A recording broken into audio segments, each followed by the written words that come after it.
স্তন্যপায়ী প্রাণী নাকি বায়ুপথ দিয়েও শ্বাস নিতে পারে, আর এজন্য একদল জাপানি এবং মার্কিন গবেষক জিতে নিয়েছেন ইগ নোবেল পুরস্কার। হ্যাঁ, ঠিকই শুনেছেন, নোবেল নয়, ইগ নোবেল। নিশ্চয়ই ভাবছেন ইগ নোবেল এ আবার কি পুরস্কার, জীবনেও তো এর নাম শুনিনি।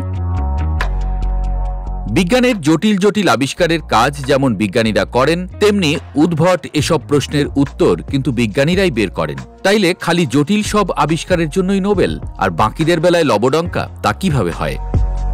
তাই তো হার্ভার্ডের এক স্যাটায়ার ম্যাগাজিন বছরের পর বছর ধরে আয়োজন করে অদ্ভুত এক পুরস্কারের। হাস্যকর উদ্ভট উদ্ভট আবিষ্কারের জন্য আজব ধরনের এই পুরস্কারের নাম ইগ নোবেল। আসল নোবেল পুরস্কারকে ব্যঙ্গ করতেই এই ইগ নোবেল বললেও কিন্তু ভুল হবে না।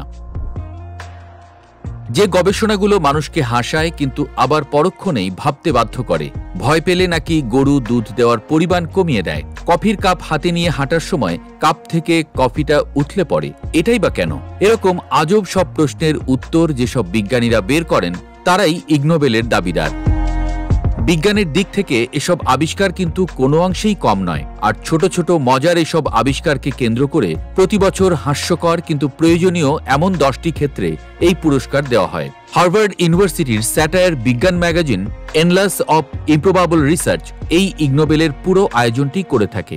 সত্যিকারের নোবেল দেওয়ার আগেই, অর্থাৎ সেপ্টেম্বরের শেষের দিকেই দিয়ে ফেলা হয়। শান্তি, রসায়ন, মনস্তত্ত্ব বা ওষুধ, অ্যানাটমি সহ সকল নোবেলের মতোই মোট 10টি বিভাগে এই পুরস্কার দেওয়া হয়।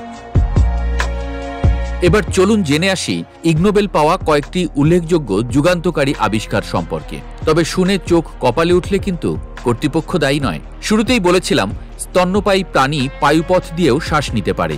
এই আবিষ্কার করে ফিজিওলজিতে ইগ নোবেল পেয়েছেন জাপানি ও মার্কিন গবেষক দল। এবার চলুন জানি নেদারল্যান্ডসের বিজ্ঞানী অ্যানিটা এরল্যান্ড এবং তার সহকর্মীদের দারুণ গবেষণার কথা। মাথাটা বাঁ দিকে হেলিয়ে যারা প্রমাণ করেছেন আইফেল টাওয়ারটা এভাবেই ছোট দেখায়, তাতেই পেয়েছেন মনস্তত্ত্বে বিশেষ সম্মান। মৃত ট্রাউট মাছের সাঁতারের ক্ষমতা নিয়ে গবেষণা করে ইগ নোবেল পেয়ে গেলেন ফ্লোরিডা বিশ্ববিদ্যালয়ের ডক্টর জেমস লিয়া। সুইস, বেলজিয়ান এবং জার্মান বিজ্ঞানীরা দেখালেন যে ভুয়া ওষুধ রোগীকে কিছুটা ব্যথা দেয় তা ব্যথাহীন ভালো ওষুধের চেয়ে বেশি কার্যকর। ব্যাস, পেয়ে গেলেন ইগ নোবেল। এই ইগ নোবেল মানেই স্যাটায়ার তা কিন্তু নয়, এতে বেশ ভালো মানের অর্থও দেওয়া হয়। তার পরিমাণটাও নেহায়েত কম নয়, $100 ট্রিলিয়ন। না, মার্কিন ডলার নয়, জিম্বাবুয়ের মুদ্রায় দেওয়া হয় $100 ট্রিলিয়ন, যার সমমূল্য প্রায় 0.4 মার্কিন ডলার।